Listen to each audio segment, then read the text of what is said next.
the divine reality of the creed that you follow. The divine reality, let me rename the book. God, Islam and the Mirage of the Salafis. Thanks Hamza Tzortzis for destroying the school you believe in.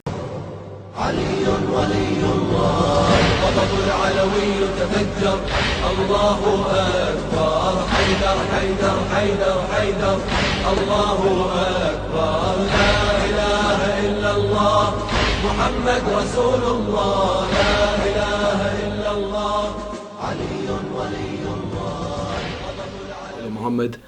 Assalamu alaikum wa rahmatullah to the viewers, brothers, sisters, elders, youngers, al-khasus and Sadat Ikram.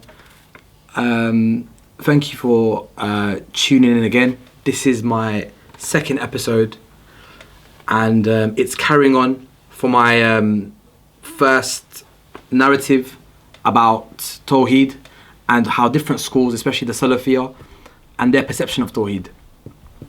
Now, I want to stress on this issue again because obviously I'm going to be going deeper into this issue as I promised in my first episode, was that the reason I'm doing this is not to be, not to deal with polemics or sectarian per se.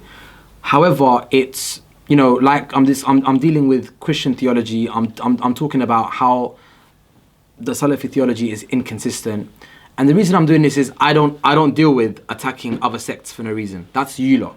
I don't do that because when you're doing dawah to Christians, etc., do it, bro. It's not an issue. Like, we have no issue with that. You lot have the issue when we do dawah. You lot have the issue because I remember, as a quick contemporary point, when my brother was in Speaker's Corner and he was talking to a Christian woman, it was one of yours who came and stopped him. So this is something that you lot bring, not us. We don't deal with this argument of trying to, as you would say, air your dirty laundry in front of people that are not from the school or from the religion. You have no shame in talking about the Shia. You have individuals that now have made it their, what you could call their life aim, their mission aim. Meaning that's where it starts and that's where it ends. So these people have no shame coming to the park consistently. And by park I mean, of course, Speaker's Corner, where obviously, as people know, I do go there at times. They have no shame but to come there and literally discuss only tashayyuh and misrepresent. They have nothing else to do.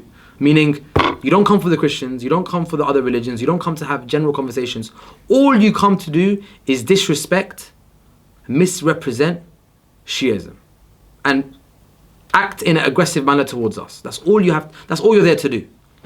So these series of lectures are more presented towards that kind of mentality and those kind of people, rather than the average kind of guy. For the average kind of Salafi and the average kind of people that might follow this manhaj, this is more of just something that I would invite you to study, where at least you know what your own school's about, and it's just something that you can be like, okay, well, if I'm saying the truth, agree with me. If you think that I'm, not saying it, or you don't agree with what I'm saying, don't agree. But at least you can understand that this is what your creed is. I'm not misrepresenting or playing around. This is your creed, and these are my arguments against it, which obviously academically I'm entitled to do. I'm not disrespecting people like that. I don't really do that. But it's these kind of people that I have an issue with. The people that their whole life is made against an anti-Shia, what you call Shia-phobic people.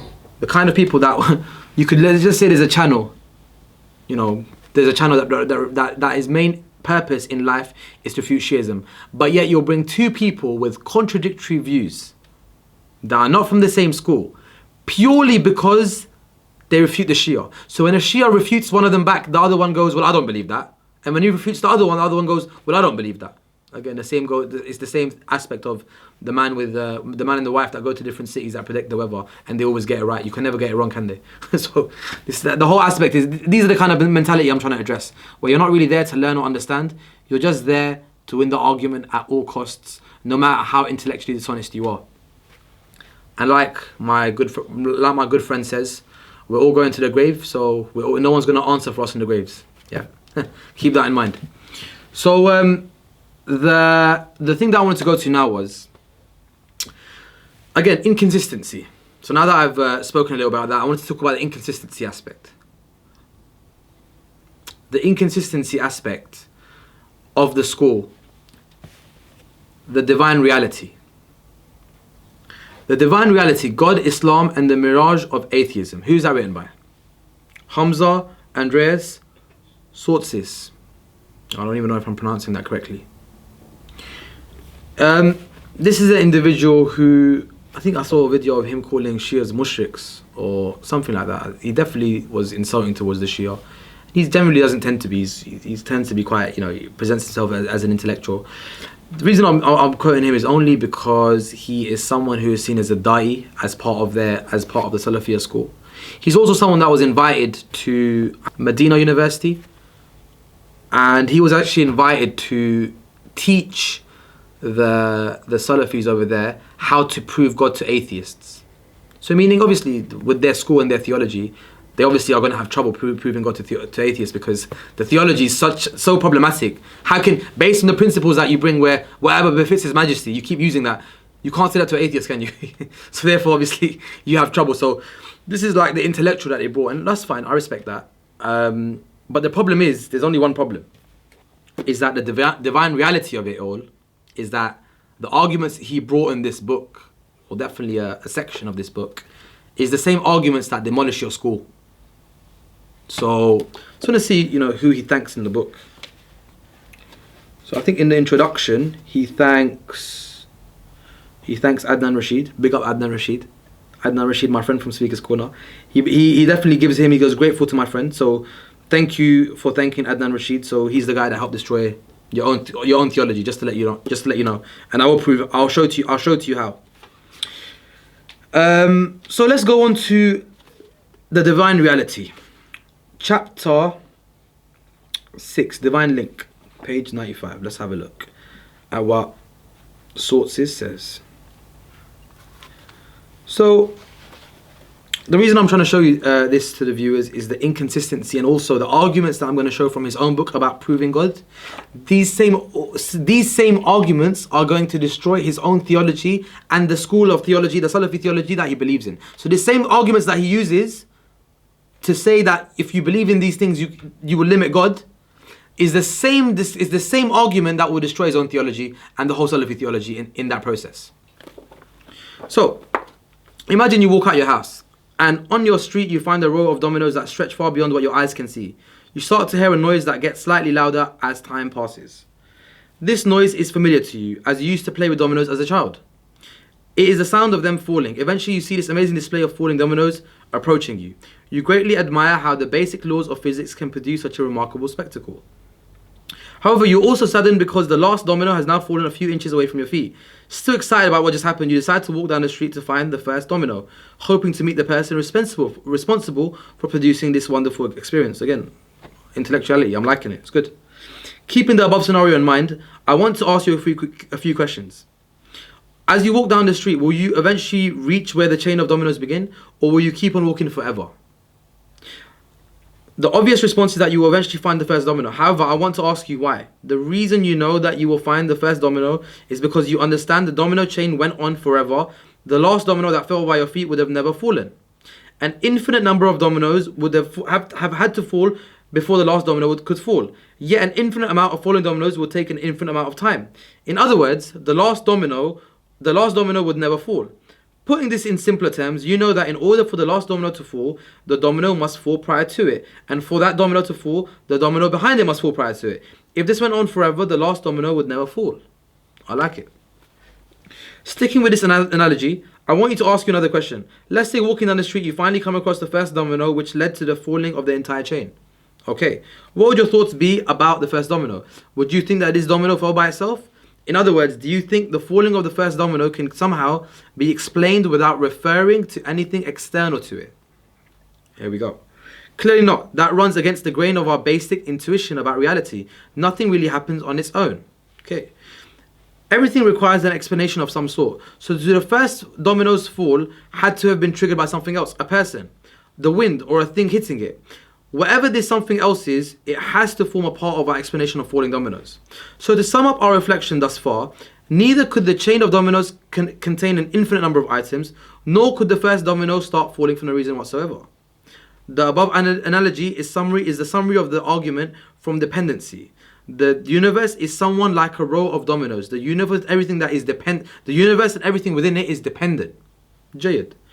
They cannot depend on anything else, something else, which in turn, they cannot depend on something else, which in turn depends on something else forever. The only plausible explanation is that the universe and everything within it has to depend on someone or something else whose existence is in some ways independent from the universe.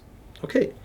And anything else for that matter. Put differently, and I'm reading this, to be honest, as the whole thing, as a context. So I don't want to be accused of misquoting anything. I don't really play that game. Put differently, unlike some Maulvis, put differently, this thing must not be dependent.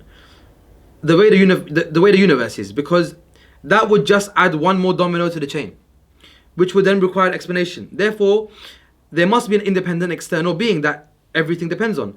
Simple as this sounds, in order to understand this argument, I would have to define what I mean by dependent. What does it mean when we say that something is dependent? Okay, so you mentioned a couple of points now. Point number one. Firstly, it is something that is not necessary. The word necessary has a specific technical meaning in philosophy. Contrary to popular use, it does not indicate something you need. Rather, when philosophers say something is necessary, they mean that it was impossible, inconceivable for it to have not existed.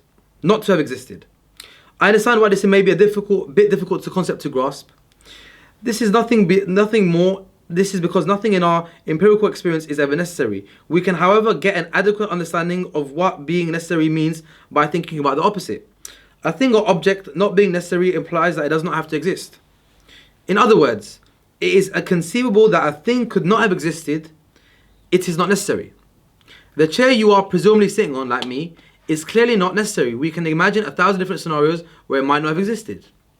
You may not have chosen to buy it. The manufacturer may not have chosen to make it, or the dealer may not have chosen to sell it. Clearly, your chair very easily could not have existed. Now, this possibility of not having been there is a key feature of dependent things. Somewhere that has this feature requires an explanation for its existence. That is because for something that might not have existed, you can easily ask, why does this thing exist? That perfectly legitimate question calls for an explanation. It cannot be that the thing exists on its own, because there is nothing necessary about its existence. To say that the thing somehow explains itself would be to deny the property of dependence we just discussed. Thus, the explanation must be something external to it. An explanation in this context means an external set of factors that provide a reasoning for why something exists. Going back to our chair analogy, the collection of a number of factors, example, the manufacturer making it, the dealer selling it, and you buying it, form the explanation for the chair's existence. Therefore, if something requires an external set of factors, that means it is dependent on something other than itself. Consequently, its existence is dependent on something external. This is basic intuition and rational form of reasoning. This is because questioning something that exists that could not have existed is the mark of a rational mind. As you can see, this person is quite intellectual and rational. I don't know why he follows the school he does. That's just a different, maybe in the future we can discuss that, why he claims to follow a school that he does. Think about what scientists do. They point to a different feature of reality and ask, why is this flower a certain way? Why does this bacteria cause this disease? Why is the universe expanding at the rate of that it does? Why give these questions legitimacy is the fact that none of them are necessary. All of them might not have been the way that they are. To facilitate a great understanding of this concept, consider the following example. Waking up in the morning, you go down the stairs and walk into the kitchen. You open the fridge and on top of the egg box, you find a pen. You obviously do not need you obviously do not close the fridge door and conclude that the pen's existence is necessary. You do not think that the pen in the fridge got there by itself. You question why the pen is on top of the egg box. The reason you ask question is because the pen's existence on the egg box is not necessary. It requires an explanation for its existence and for the way it is. It's actually very interesting. The explanations can vary, but the fact that explanation is needed means that the pen is dependent. The pen requires the external set of factors to provide a reason for why it is placed in the fridge and why it is the way that is. For instance, the fact that pen was made and your son bought the pen from the stationery shop and then put the pen in the fridge provides the external set of factors responsible for the pen. The pen is therefore dependent on these external factors, and these factors explain the pen existence. Very good. I'm totally with it. Point number 2. And before I continue, just to let you know, for the people that just want to insult me, as I've got a lot of fan club, the people in the comments, just skip forward about maybe 10 minutes and you'll get to the conclusion faster. You won't have to because obviously a lot of this stuff will go past your mind because obviously intellectually you're not capable of understanding these points. Just forward 10 minutes and inshallah you get to the mukhtasar and the conclusion very quickly, or the khulasa. Secondly, something is dependent if its components or basic building blocks could have been arranged in a different way. This is because there must be something external to that thing which determines its specific arrangement. Let me elaborate. You are driving home and you pass a roundabout. You see a bunch of flowers arranged in the following 3 words. I love you. You conclude that there is nothing necessary about the arrangement. They could have been arranged another way. I can see why Saudi called this guy. But you'll see why they should have not called him. Alternatively, the flowers could have not been arranged at all. They might have been randomly scattered. Since the flowers could have been set in a different way, some force external to them must have determined their arrangement. In this case, it would have been the local garden or the result of a local government project. This point holds true for pretty much everything you observe. The components of everything, be it atom or laptop or organism, are composed in a specific way. Furthermore, each basic building block does not exist necessarily. The basic components of something cannot explain themselves and therefore require an explanation. Now, point number 3. Thirdly, a thing is dependent if it relies on something outside of itself for existence. This is a common sense understanding of the word. Another way of explaining that something is dependent is by stating that it is not self-sustaining. Very good. An example includes a pet cat. The cat does not sustain itself. It requires external things to survive. These include food, water, oxygen, and shelter. Now, the crux of the matter, the khulasa of why I've spent all this time reading, is just not to be accused of misquoting, because I don't want to do that. This man's, you can tell he's an intellectual person, and I respect that. Finally, the thing is that he was too intellectual for his school, so this is key.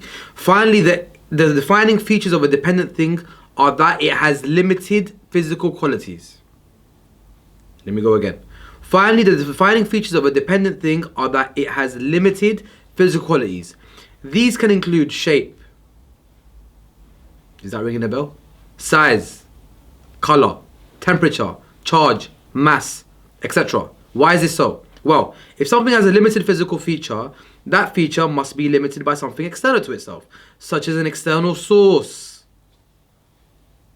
For the people that are getting it, they're getting it. The ishara is coffee, but I realize that my audience, the ishara sometimes is not coffee, so I'm going to have to spell it out for you. And I'm not talking about the book Al-Kafi. I've lost you, yeah, I know. Cool. That feature must be limited by something itself, such as external source or external set of factors. The following questions highlight this point.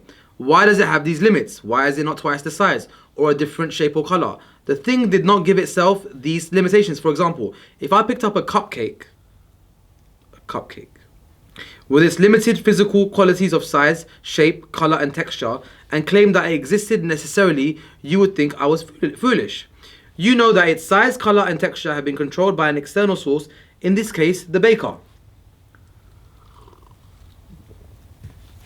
It is reasonable to assert that all things with limited physical qualities are finite.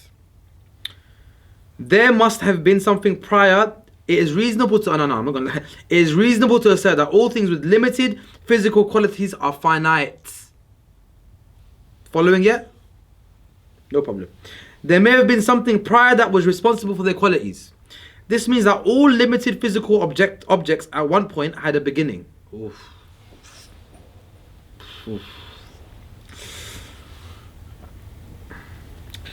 Because it is unconceivable. I like this guy, you know.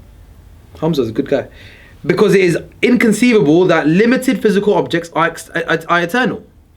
This is due to the fact that an external source or a set of factors must have existed prior to any limited physical object and cause its limitation. Imagine if I picked up a plant, physical, and claimed that it was eternal. Imagine I said shin was eternal. How would you respond?